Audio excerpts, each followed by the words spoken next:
Hey guys, FilmCrazyAdam here, and welcome to another episode of Let's Talk About. Tonight's topic is going to be a cult classic horror movie from 1982.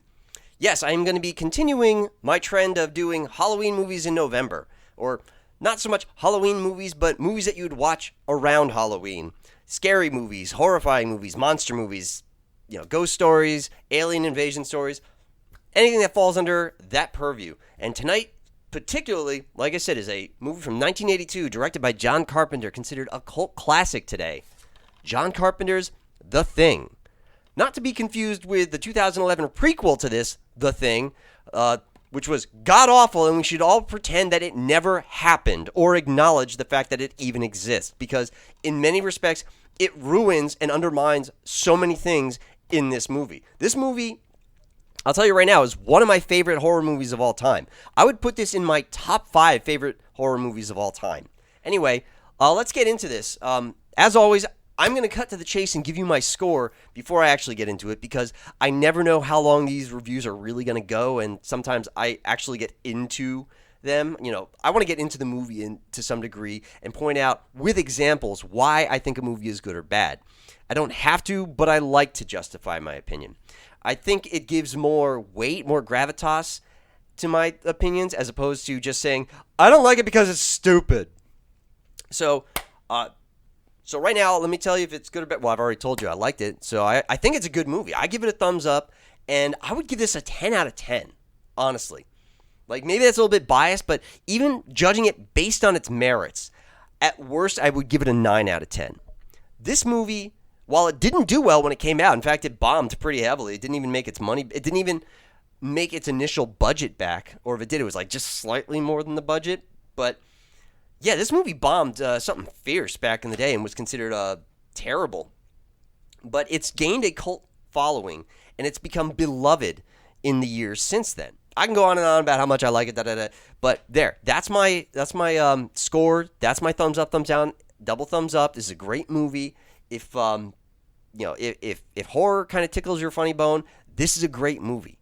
This is so good on so many levels, and now I'm going to go and explain that. So, I mean, if you got other things to do, videos to watch, places to be, bodies to hide, I've given you my score, I've given you my opinion of it, and you can move on now. Though I hope you stay and join me as I explain the justifications for my opinion. So now, let me actually get into it. This movie is actually the second film adaptation of a book published in 1938 by John W. Campbell Jr., which was called Who Goes There? The first film adaptation was called The Thing from Another World, and that came out in 1951. Though this is actually a better and more accurate adaptation of the original story, because this movie actually retains the original setting, which is Antarctica, as opposed to the 1951 movie, which changed the setting to Alaska. And so, right away, I'm like, why is this a good thing, other than being true to the source material? Well, it's because John Carpenter, master filmmaker, underrated filmmaker, wanted to build an atmosphere of complete and utter fear and terror. And so, creating a sense that the characters were truly on their own and completely isolated with this thing. Where are you taking this thing? What better location than the most isolated and dangerous place on the planet? Makes sense, right? Anyway, Antarctica, let's talk about that for a second. Antarctica, as we already know, is a dangerous, hostile, unforgiving, inhospitable place where there's a high risk of inadvertent death. I mean, this is a place where you need cold weather gear and survival gear, a plan A, and a backup plan, and probably a third backup plan just to go outside and get a smoke. The already uncertain and dangerous environment of Antarctica sets the scene of and adds to the absolute sense of sheer and utterly complete isolation. Think about Antarctica from a visual standpoint also. Let's, think about this objectively and even psychologically. There's nothing there. Yeah, you can be like, oh, well, there's ice and penguins and shit, but I mean, like, unless you're in the middle of a National Geographic documentary, there is nothing there. Just utter and never-ending white landscape as far as you can see. I mean, there's nothing. I mean, fucking nothing. And it's devoid of any kind of feature, or pretty much any kind of features, other than maybe the occasional rock sticking out like in the far distance. But other than that, like there's nothing. There's no sense. You have no sense of depth perception, no sense of distance. Even time's kind of like fucked there because you're at the pole, so it's one of those 6 months of daylight, 6 months of nighttime environments. And again, you don't even have color there. It's nothing.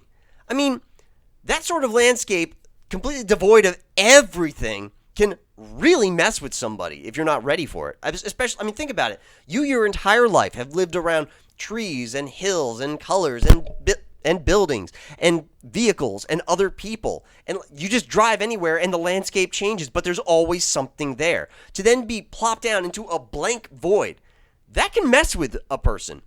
It really can. By keeping the original setting in Antarctica, John Carpenter stresses and underlines the sense of isolation. The notion that you are completely on your own. Not only is there no way to get to you if something goes wrong, but there's no way for you to get away. There's no help coming. There's no dialing 1-800, come save my ass. You might as well be on another planet for all intents and purposes. And that's just the setting, the scene before anything happens. Technically the very first thing you see, other than Earth floating in space, is you see a flying saucer, and that kind of like goes, what? As the audience, like, ooh, okay, that's a thing. But then it's just this complete snowscape. And this all feeds into the terror of the situation, because if something happens, you fucked. And there's nothing anyone anywhere can do about it. And so, all right, now let me actually get into the synopsis. And I'm going to try to obfuscate and avoid spoilers because, like always, if I think it's a good movie, I don't want you to spoil it. I want you to watch it and enjoy it for what it is without any kind of spoilers. So after we get these flying saucer, we see a dog running across the snowscape, followed by a helicopter with people shooting at it. So right away, you don't know what the hell is going on. And right away, there's all these questions like, this helicopter and this dog, what the fuck? Why are they shooting at the dog? And, where's it coming from? And so from there, we go to an American outpost where we now meet the characters. We see the setting of the camp, but then we also meet the characters. We see Kurt Russell, our protagonist. He's playing digital chess. Other people are playing ping pong. Other people are reading. Somebody's watching TV. The cook is rolling around on roller skates and preparing meals. It's normal life and people doing their job and also passing the time. It's to establish this is normal. And then this helicopter shows up. They hear this gunfire outside, and they go outside to see what the hell's going on. And after the helicopter lands, one of the guys gets shot. They're like, what's going on? Because it's not like, it's Antarctica. It's not the neutral zone border in North Korea.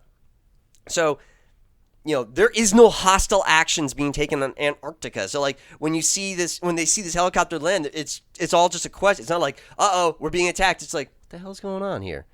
There was nothing scheduled for today. What the hell is this doing there? Who are they? Well, actually, the writing on the side, that looks Norwegian. What's going on with this dog? And then, like, one guy gets shot, and everyone's like, what the fuck? And so, at that point, the Norwegians jump out of the helicopter. It's landed. One guy pulls a grenade, and it slips from his hand, and it blows them up. Right away, okay, so there was a problem, and it seems to have resolved itself. But now we got all these questions. What are they doing here? Why were they shooting at this dog? But better yet, let's just go to the Norwegian outpost, which is about an hour away, and like just straight up ask them, what the hell was that all about? And also to report to them, yeah, we don't know what happened, but it seems like your guy blew himself up. So Kurt Russell goes out to check this outpost with a couple other guys, and they find nothing but questions.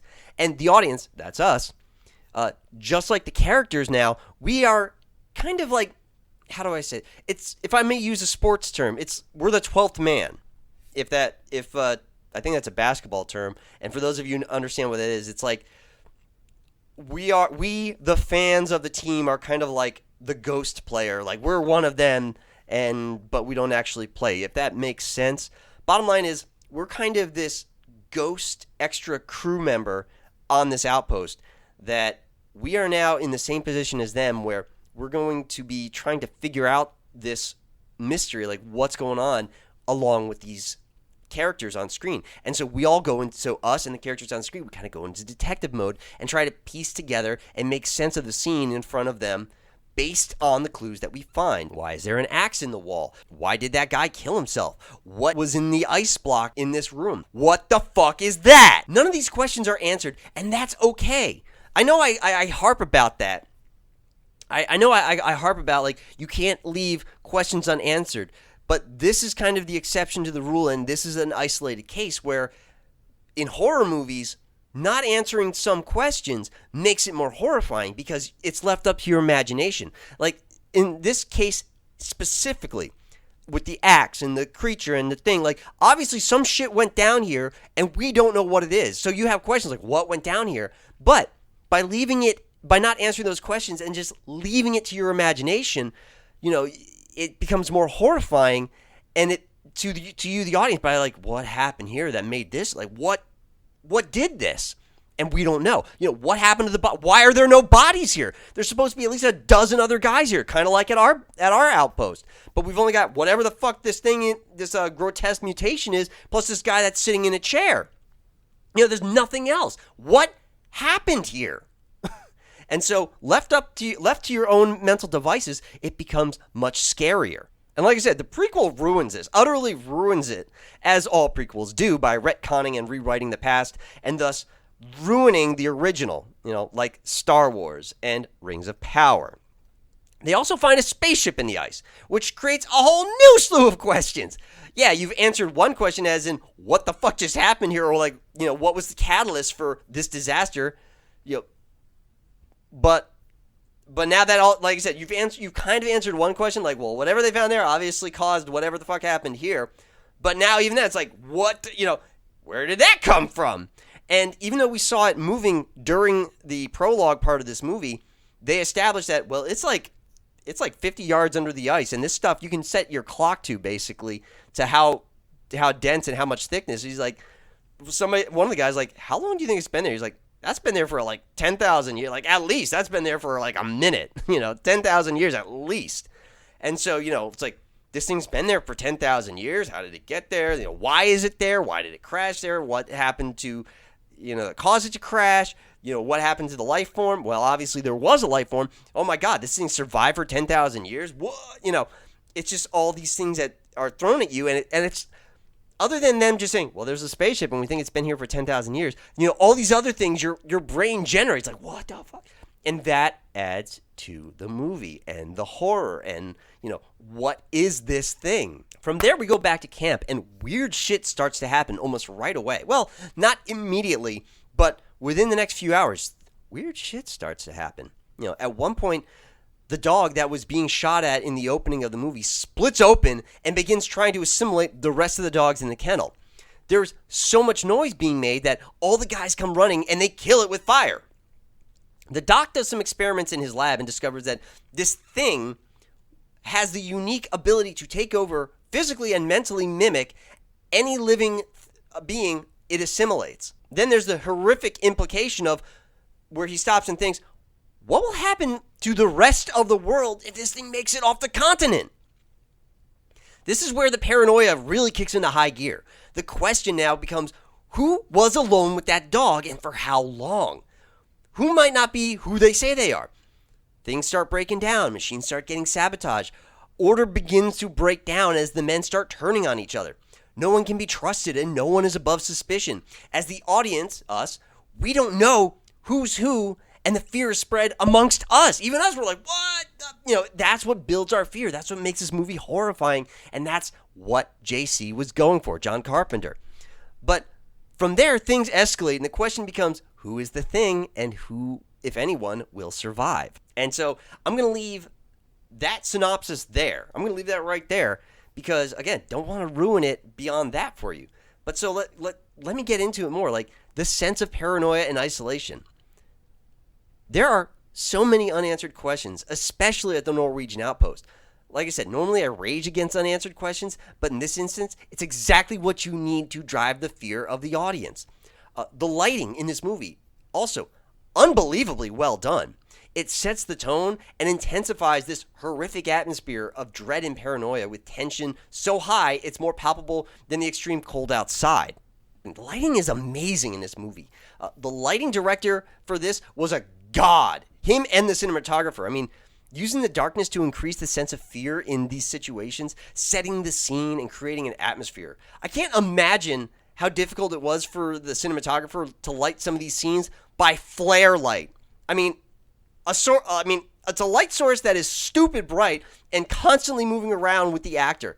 These guys, masterful. Let me talk about the cast real quick.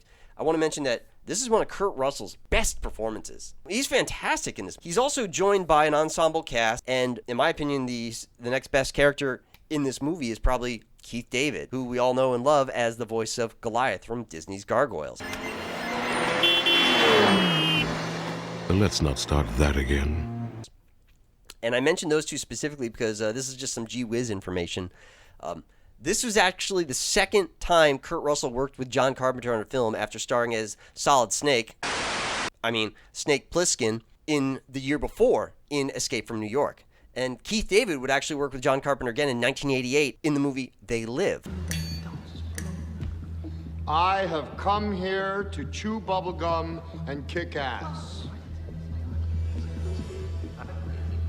And I'm all out of bubblegum. Let's talk about the characters for a second also. So, we know nothing about them other than their names and their jobs.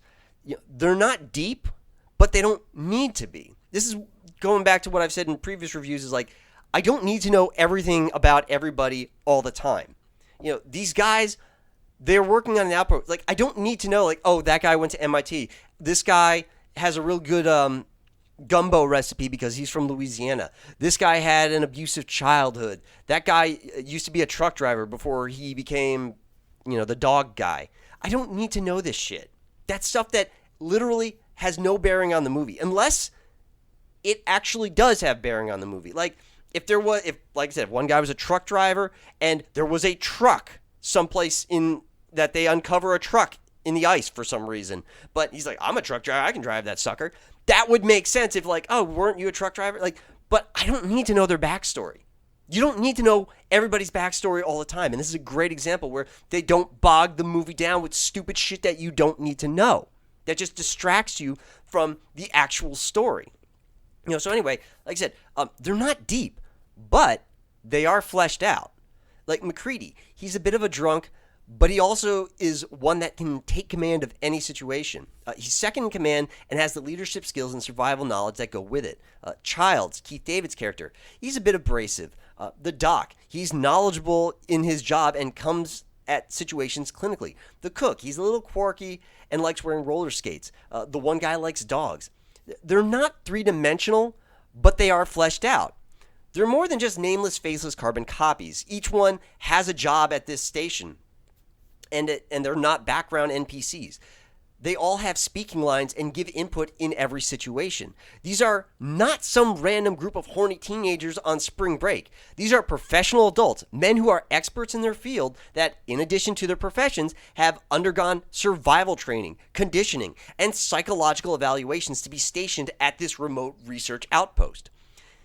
It hits different, and you get more of a sense of loss when these characters, who are intelligent and each has a job to do, gets chomped by the thing than a bunch of spazzy teens running through the woods whose only job is to add to the slasher killer's frag count. And lastly, let's talk about the effects. In a time long before CG would become the norm, every monster effect was physically there. Puppets, animatronics, practical effects. Even now, they still stand up. Like I said, this is a movie that's still good today. You might look at some of the effects and be like, it's a little corny, it's a little bit cheesy. This is a personal thing. To me, that's charming to see where we've come from and that it's actually still good. That those effects were effective then and they're still pretty effective now. Why are practical effects better than CGI? Well, something about a physical prop makes it more real because, well, it is real. The light hits it naturally. The actors are looking right at it. The eye lines are clear and consistent. It moves like the laws of physics are a thing because they are. The actors are able to react to something that is physically there because it is. And you ask any actor, you can find dozens of interviews where people I like the actual prop because it gives me something to react to. Like, I can actually see it. It's something that I can actually act with. As opposed to be like, is it over here? Is it over there? The scene is more genuine, and that makes it more real and thus more terrifying.